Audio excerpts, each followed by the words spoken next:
I'm thrilled to introduce our next speaker for this session, architect Jalal Ahmed from Bangladesh, founder of Archiconnect and his architectural practice, JA Architects.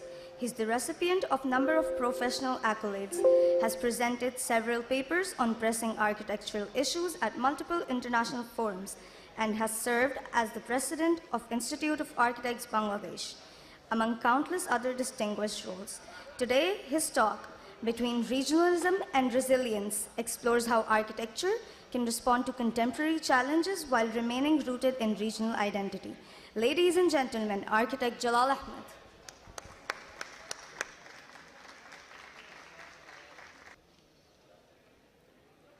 My fellow architect friends, students of architecture, academicians, sponsors, co-sponsors of this program, ladies and gentlemen, Assalamu alaikum and very good afternoon to all of you. It is indeed an honor for me to make a presentation in front of this August gathering. So let me start. Before the main presentation, I'll show you just a background of the context we work in Bangladesh.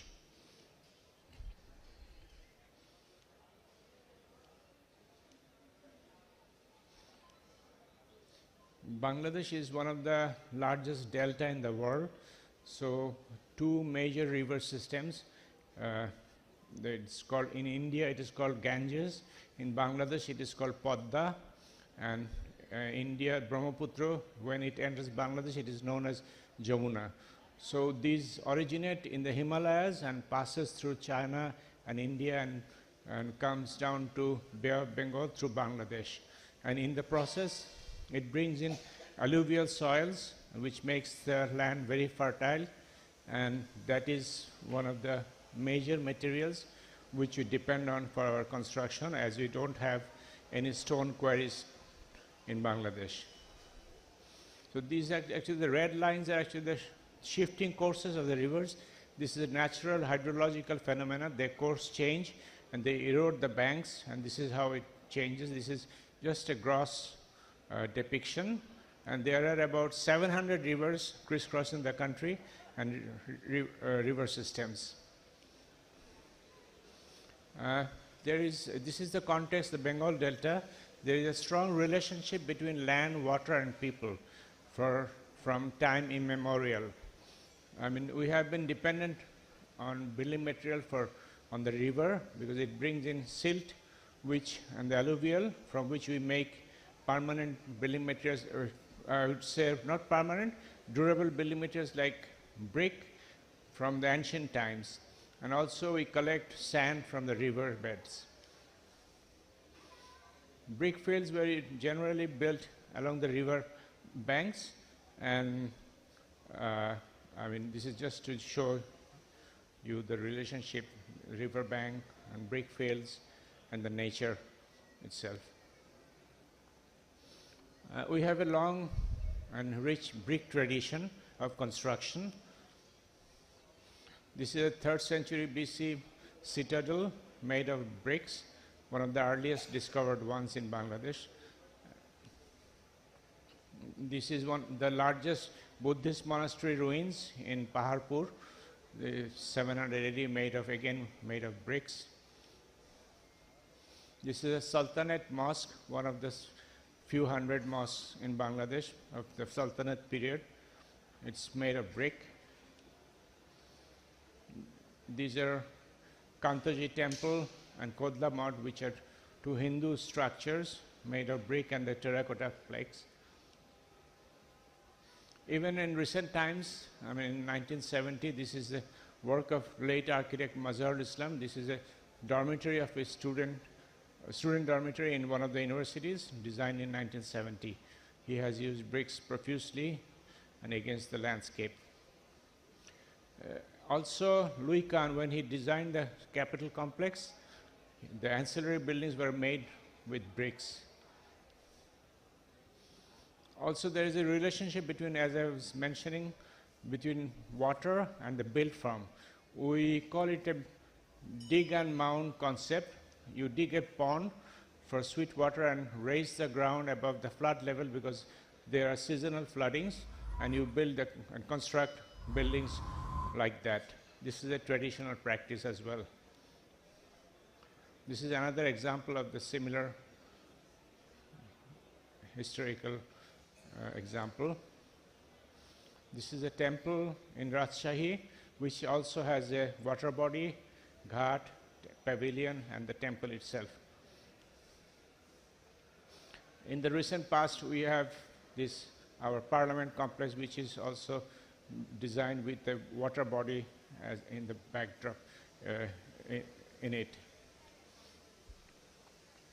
I'll go back to 1980 when we were in third year. So I don't know whether you can recognize me. There were three of us. We were, at that time, we participated in a competition, design competition for a pavilion, and we won the competition. And we spent about a month time, day and night, building the pavilion. And this was the outcome, but the thing I learned from this regarding sustainability is that when we were designing it, our classmates, our juniors, seniors, everyone used to come to the field to encourage us, and also we treated them Chinese restaurant nearby. And when the project was completed, we calculated that our whole fee has been spent and we don't have any money, and we were planning to go to India for a study trip. So it was not a sustainable model. Let me start with one by one. The first is the Chetana study group, then our early works, some humanitarian projects, green buildings, and climate responsive and resilient projects. This is a manifesto cover of 1983. The study group we were members of, including under the leadership of architect Mazharul Islam and some young architects at that time, and we were students. And we, in the manifesto, we presented what should be the architecture of Bangladesh and what the architect's role should be. And it was kind of at that time we did not have access to internet, so we were dependent on mainly publications and seminars. So we were studying art, culture, history, heritage, literature, economy, everything about Bangladesh. And we learned through Chetana that we did not learn these things in the universities. This is something which was kind of an eye-opener for us. At the same time, Mazharul Islam told us that you should keep yourself open to other countries, the architects of the other countries, what they are doing. So with his kind of influence, he was the first member of the Aga Khan Master Jury in 1978. With his connection, he invited Aga Khan Award for Islamic Architecture in Bangladesh, and there was a seminar called Regionalism in Bangladesh, and there all the South Asian stalwarts architects were invited. So they were the two from Bangladesh, and from Pakistan, Habib Fida Ali Sahab was there, Kamil Khan Mumtaz Sahab was there, and they presented their works in their context. From Sri Lanka, Minet de Silva was there, Geoffrey Bawa was there. And from India, Charles Correa, Raj Raval, and Uttam Jain were there too.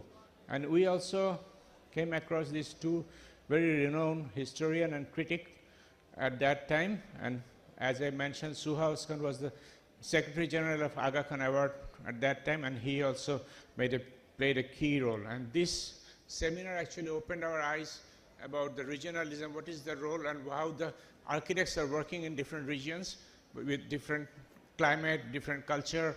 So this was very, insightful. This is the cover of the proceedings of that seminar, Regionalism in Architecture, with a photograph of Louis Kahn's, one of the hospital projects in Dhaka. And on the right side, it was published in 85. And in 87, there was a publication on Indian journal, Architecture Journal, Architecture Plus Design, and edited by Saiful Haq, which covered the Bangladeshi contemporary architecture at that time. That was the major publication of that time. And the cover, you can see our Fine Arts Institute, designed in 1952-53 by late Mazharul Islam. This is considered as one of the first modern architecture in Bangladesh. We had number of workshops later on through Chetona in collaboration with different universities and so on. These are some of the photographs which I could retrieve from some of my friends. This is a workshop taking place where Mazharul Islam and we are all along there, and Professor Samsul Waris is there too, and this is one of the sessions of that seminar. This is Mazharul Islam's 70th birthday. The photograph on the left was taken by me in his Fine Arts Institute. We call it Bokul Tala, under the Bokul tree.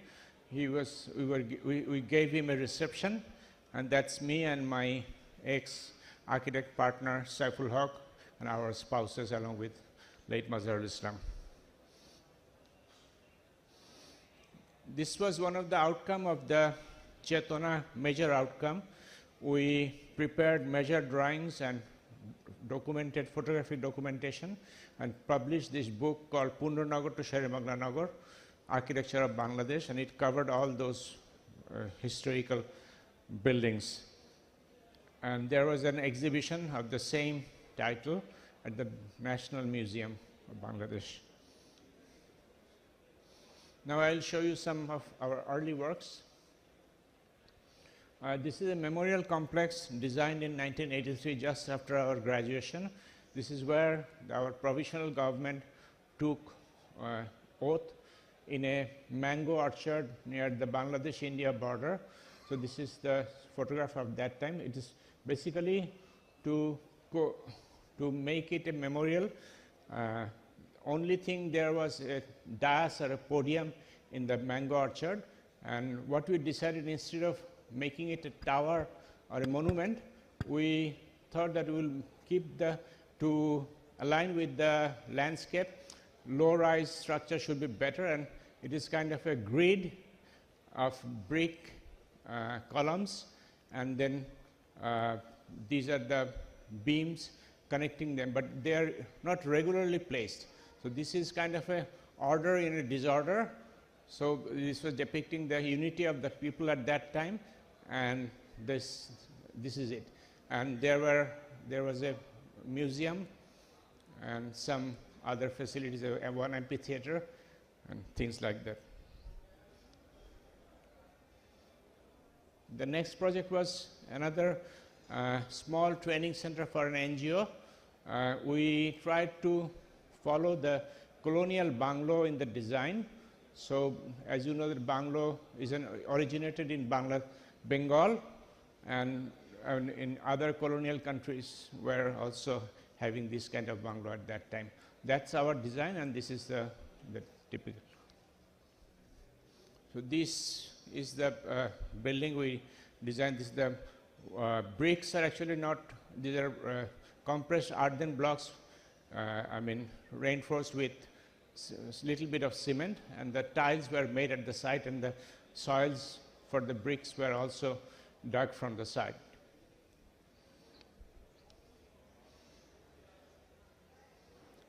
This is a training center for the largest NGO in Bangladesh, BRAC. We designed about 3 training centers for them. This was the second one in Faridpur, and the then executive director, Sir Fazle Hassan Abed, said that my home district is Faridpur, so he said that go and work for your own district. And these are the 2 culprits who designed this. This is me, and that's Saiful Haq. Saiful is actually one of the Aga Khan Award winners from Bangladesh. In this case, we followed the dig and mount concept. Like this site, when it was given to us, was an abandoned brick field, and it was flooded the year before. So what we did, we dug 2 ponds and raised the ground all around the buildings to above the flood level. And And there were three groups of buildings. One is the dormitories, staff housing, and the training center part. And in the dormitory, the NGO gave us a program that there will be two dormitories, one for male and one for female trainees. But we say that you have 100 trainees at a time, but how do you know that you will be having 50-50? Because it's a very low budget project. Then said it is true, but what can you do?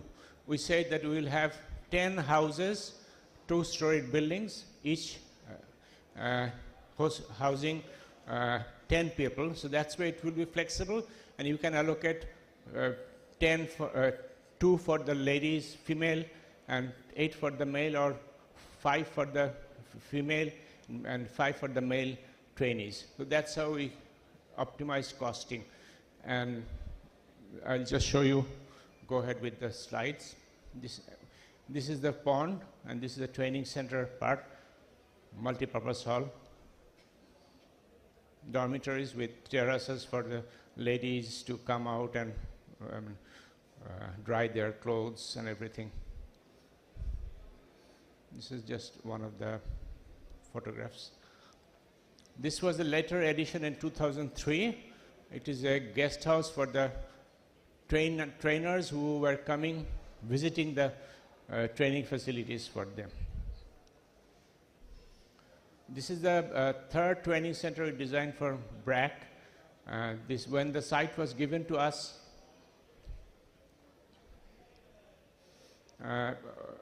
we designed it, and just before the construction drawings were prepared, we were told that they have to relocate the project to another site, and we were given a month's time only to redesign it. So this was the final outcome. This is the water body we created, and this is a ghat and training center, dormitories, staff housing. This is again, I mean, this same dig and mound concept we used. This is the ghat training center, and we have ventilators here, like the traditional ones, and the railings are also precast concrete, which is a kind of a cottage industry. So we supported them with through this project. These are also kind of pavilions which we saw in the temple complex earlier. So we created at the corner of each of the buildings a turret like a pavilion turret.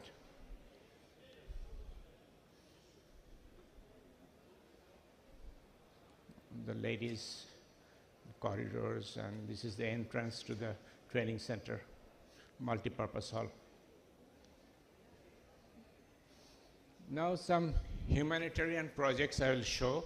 These are done pro bono basis. I think it is our professional responsibility to do this kind of projects for people of the country, or not only for the well-to-do clients.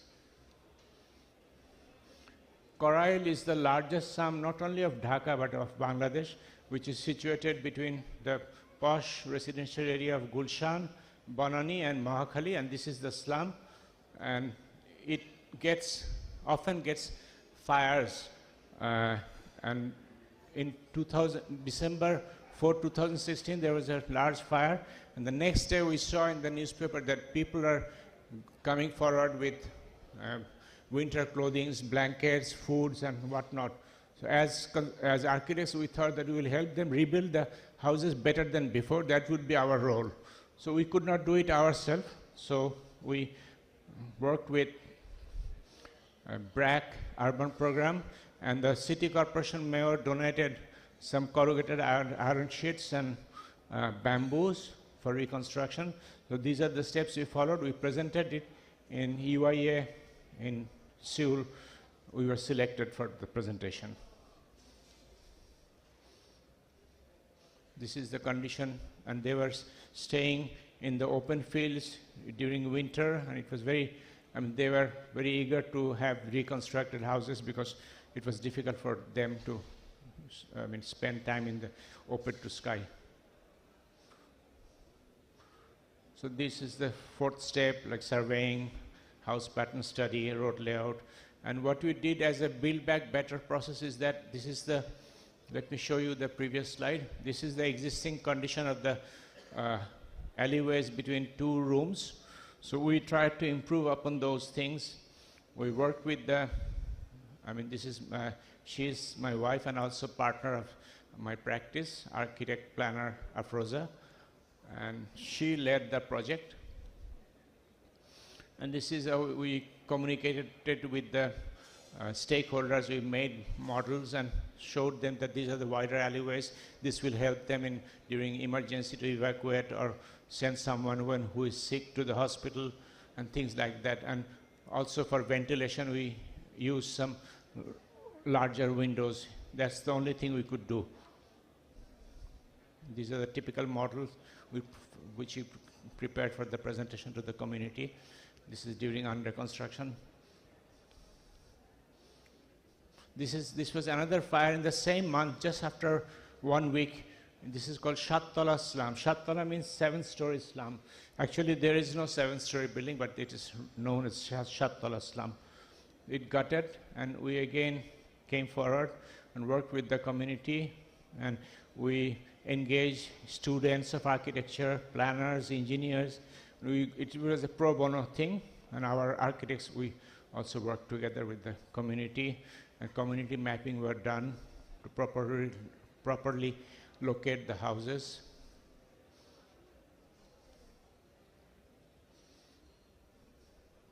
These are the steps we followed, and this is the team which we worked for a few days with them to rebuild. These are the models presented to the community. The children.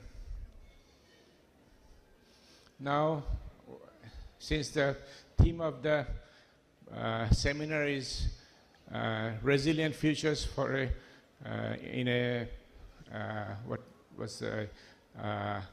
resilient futures in a climate change era.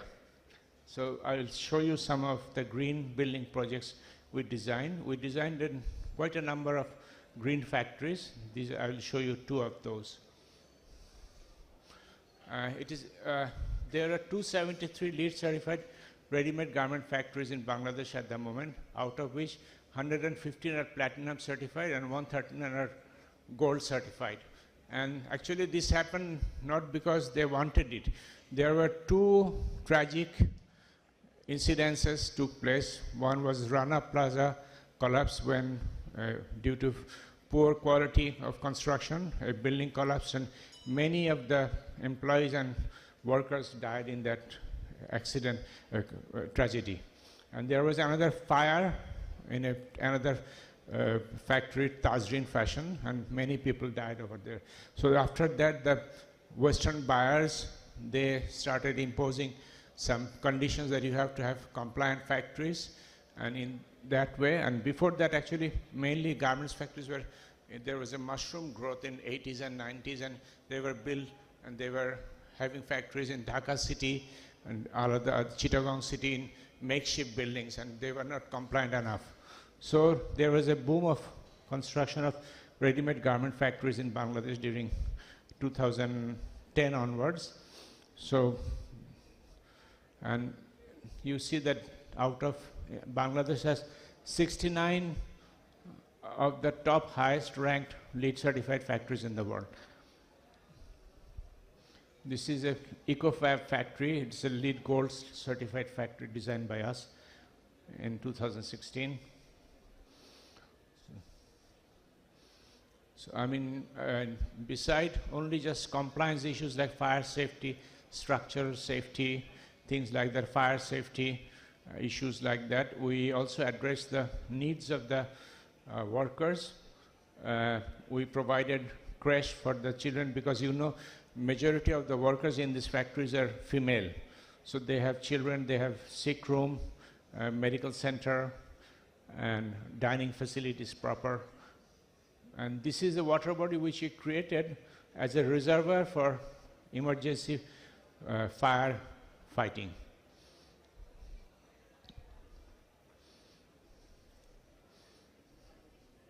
This is a fully compliant factory. .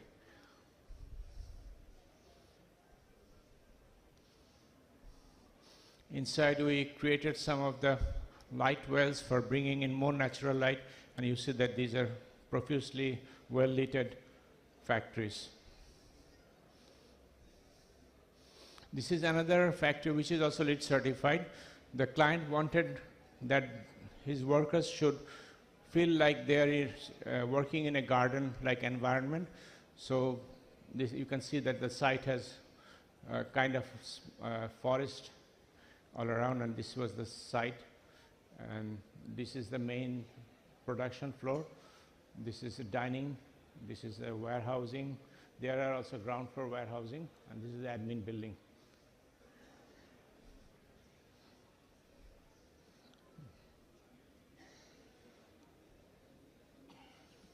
Again, we created water body for fires as a fire fighting reservoir.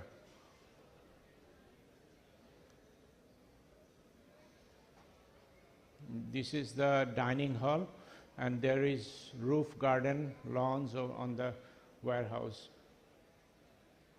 This is leading to this roof garden.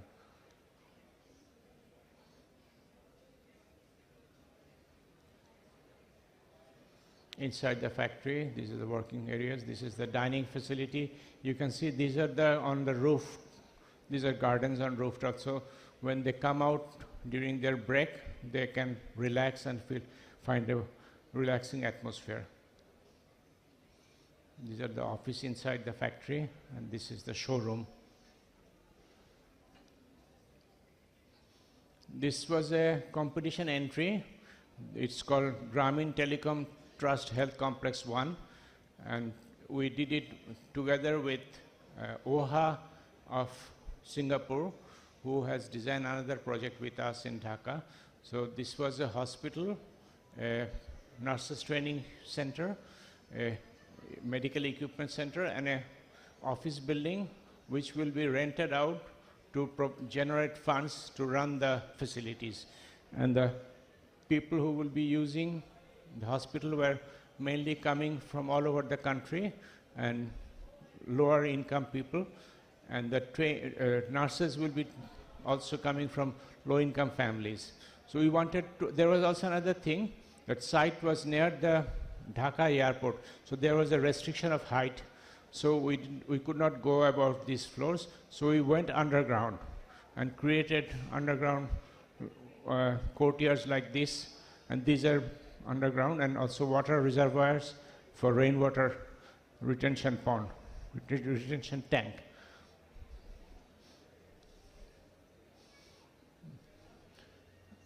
I mean, so the patients feel relaxed with greeneries all around. It was designed like that. This is an underground courtyard. This is the project which was designed by OHA from Singapore, but we were the local architects. This is the BRAC University campus, urban campus, on a land of 8 acres and in one of the most densely populated area of Dhaka city. This is a very green project. This is because these are the upper green corridors which are 3-4 storied high, these areas, and these are the long classroom blocks, and there is a play field on the rooftop. There's a solar canopy for generating electricity, and there is a swimming pool and a jogging track, and there is a garden on the ground floor as well. Originally the site was a kind of a dumping ground of waste from all around the neighborhood, but this is the water body which we recreated. And we created green walls, facades, because this reduces the heat gain and keeps the building cooler, as well as this absorbs carbon dioxide and radiates oxygen. So this is helping in that way. And this is the rooftop field, and these are the triple height spaces for the students. And the rooms are air conditioned in a hybrid way. It doesn't have fully air conditioned rooms. The air conditioned and slow speed fans are used to to make people feel comfortable, not feel cold.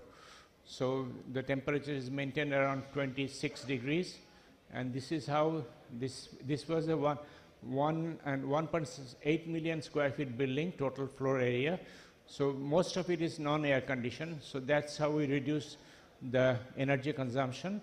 And this solar canopies also generates about 20% of the electricity of the building. This is a 10-story office building designed by us for a paint company. So we try to create terraces on different levels, green terraces. So when they work, they can see the outside, as well as they can come out and relax in these green terraces. And this is LEED Platinum certified. This is going to be the same building. This is another project. This is called Korean EPZ, Korean Export Processing Zone. They are our major client. So we designed the recently office building for them, and they wanted it to. They do not want green buildings, but we insisted that they should make, the buildings less expensive in terms of air conditioning and solar power generation. They agreed. So the car parking are covered with solars, canopies, and the rooftop as well.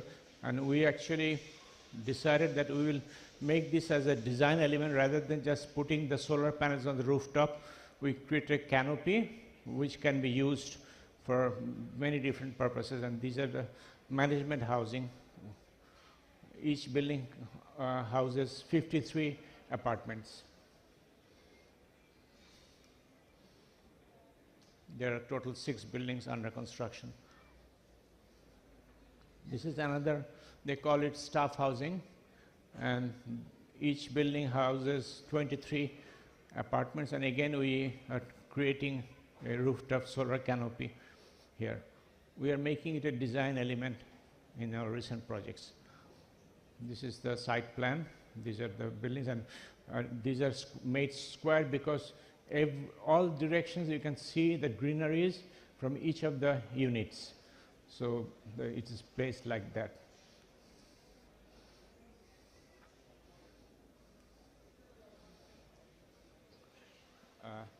Now I will show you some climate responsive resilient projects. This is a residence for a our one of a nephew.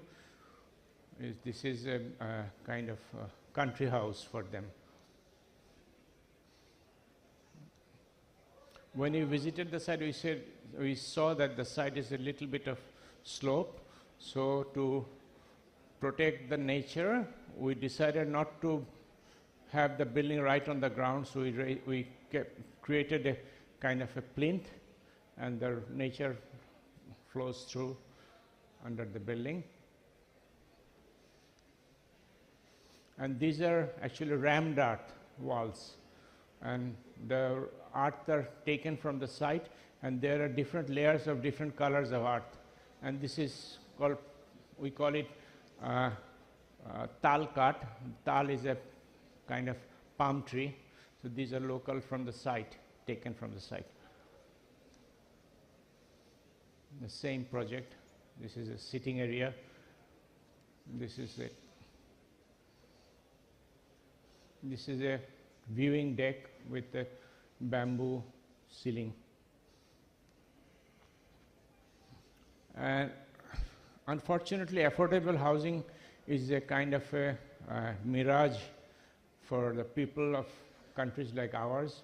There is no government policy to support affordable housing as such, and also the 3 main things which are missing is that government do not provide land for affordable housing. They still make plots for well-to-do people, and they make the people more wealthy by they get the subsidized sites, and they give it to developers, and developers then is the time over? Okay. And developer make money, and the landowner makes money and gets some apartments. So this is Ashulia is a garments belt. These are designed for lower tier executives. Each unit has one terrace, and the ground floor has a backyard. And these are, we call them not two bedroom, one bedroom. We call them 2-room and 3-room apartments. So this is the backyards, and this is kind of walkways and the playgrounds for the children, and the cars cannot go beyond this. This is the entrance, and this is the community hall. And there are solar panels on the rooftop and terraces for them to have their own vegetable gardens.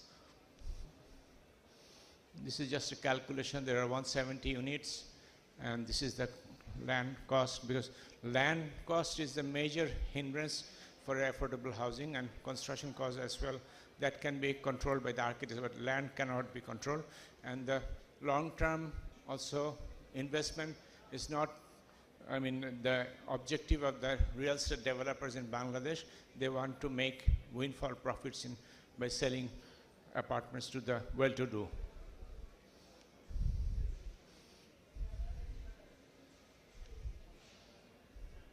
This is a project which is very dear to my heart. I'll end with this project. This is called Disappearing Land Supporting Communities Affected by River Erosion. The name was given by the NGO for which we worked. This is the site location beside the Jamuna River. So as I said, that river bank erosion is a major kind of natural phenomenon in Bangladesh. I'll show you how devastating it could be.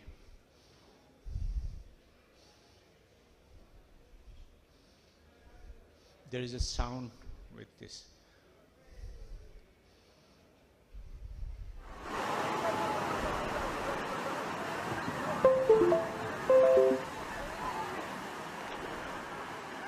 This is happening all over the country, somewhere or other places, all over the country, every day, every moment.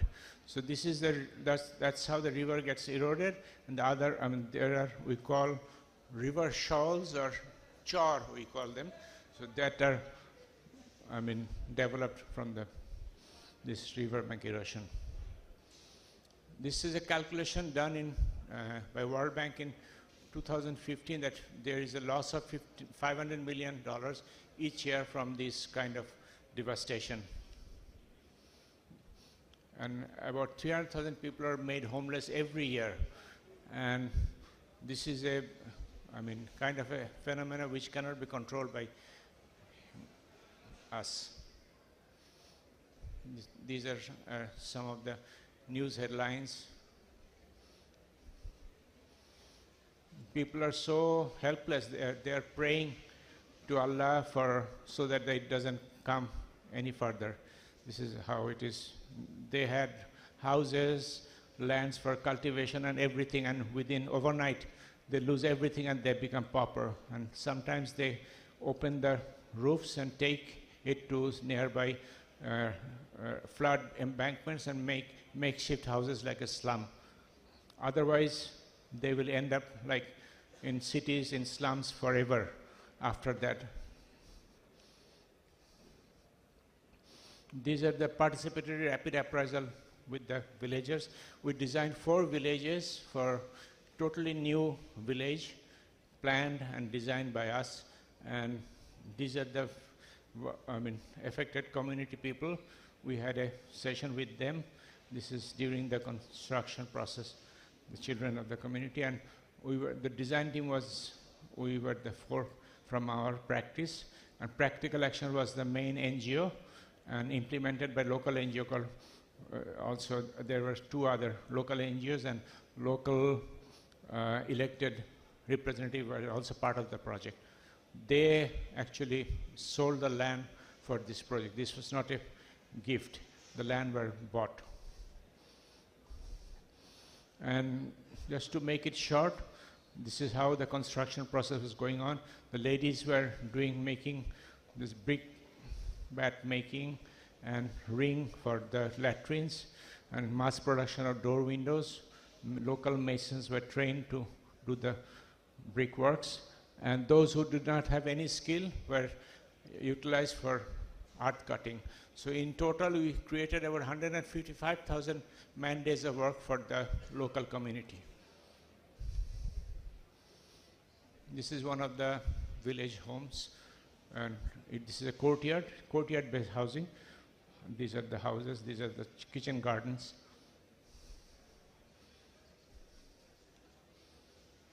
This is another village, Poshchim Belkarchar. The houses are basically, we gave them one room which could be divided into 2 rooms for a 6 family, 2 grandparents, children and parents, and there is they can expand it sidewise, and kitchen garden, and a veranda multi-purpose for cooking and other purposes. These are the houses. It was taken, the photographs are taken in 2009. This is one of the cluster. There are houses, cattle shed, biogas plant, latrines, and water points. This was also taken in 2009, but now the trees have grown up. Latrine design, cattle shed, school. The children are going back, doing in the classes, going back home after the classes. This is the view of the school.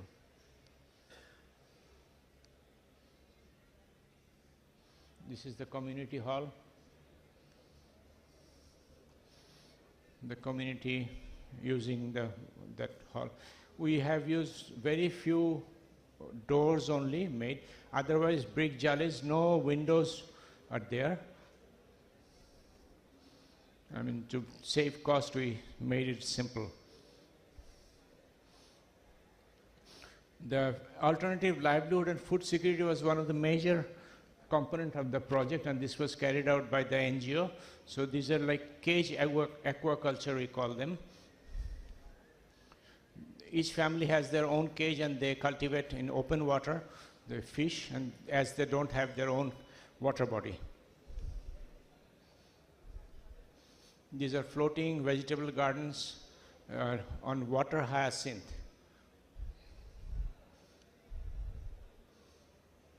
Duck farming is very successful because they have in the open water, they can cultivate duck, but not, chicken.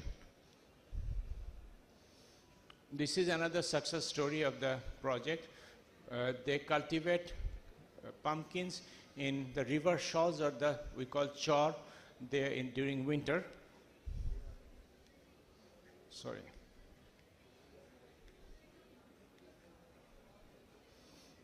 They cultivate during winter, and pumpkin has a shelf life of about 6 months. So they produce during winter and during monsoon and flood season. And they sell one and buy 1 kg of, say, rice, and they cook these pumpkins, or mishti kumbra, we call them. This is actually a kind of this is also designed by us. This is 36 family apartment, and this is a question mark actually. What does it mean? Let's see. With the price of this one building of 35 families, we could make 3,600 homes for 600 families in 36 villages. This visit in 2014, the project was built in 2009. One of the villagers in front of his cattle shed. These children were born in that village. They have grown up by this time. This is a very, I like this photograph, and I feel very emotional. After the village were constructed, they are crossing the riverbed, dry riverbed, to the new village. I revisit just a short video.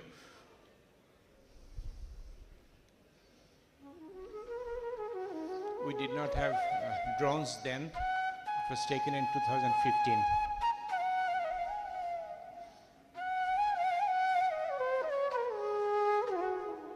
The trees have grown up much larger now.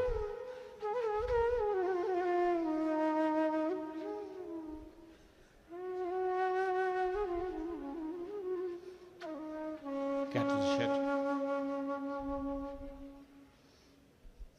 One of the rooms.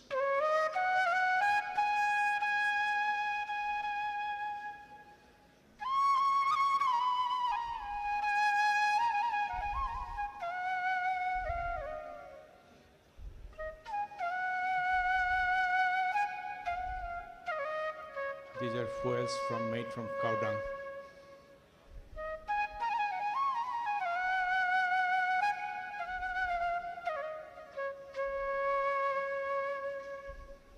The school.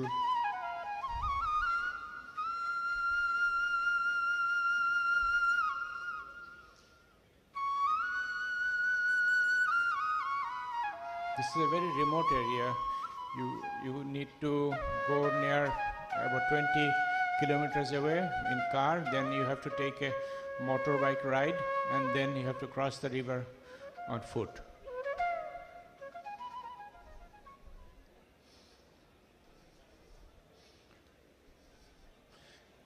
Some researches done by us, some not all, which are related to climate change and affordability, resiliency. So I'll just quickly go through. This is a booklet prepared for the National Housing Authority by us.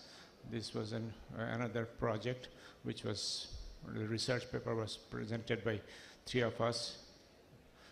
And this is another research paper on Dhaka city. Actually, the reason I'm showing is not that the awards we got, that this gives us validation that we are in the right track. That's the recognition, I think, which is more important than just having an award.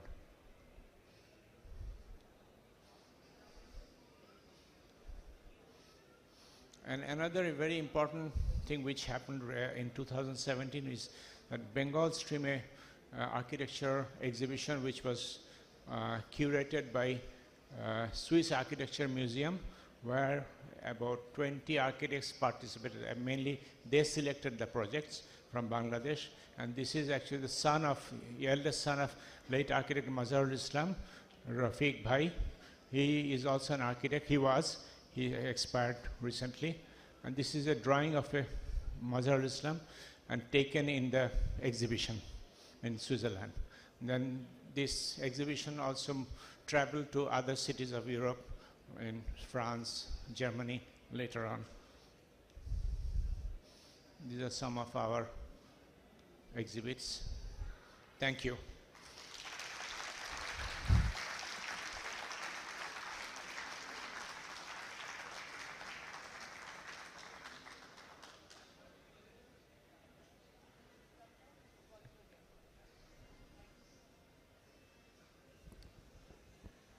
What compelling words, etching a new blueprint of resilient futures in our mind.